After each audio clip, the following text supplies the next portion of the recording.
So ito na yung ating cylinder block mga bossing para sa ating Mio 125 M3 standard size. Yung mga naghahanap, ayan, 52mm.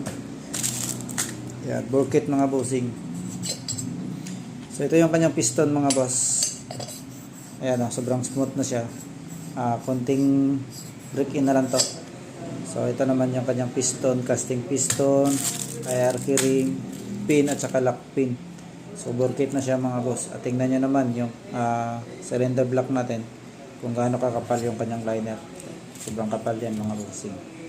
So standard size para sa ating mga motor. Ayan, pitch bike yan mga bossing. Pitch bike yan. So ayan lang. Abang-abang pa sa mga paparating pa na parts para sa ating mga motor. Kaya sa mga di pa nakapalo, pwede nyo kayo follow mga bossing. Kung meron kang motor, baka andito yung hinahanap mo.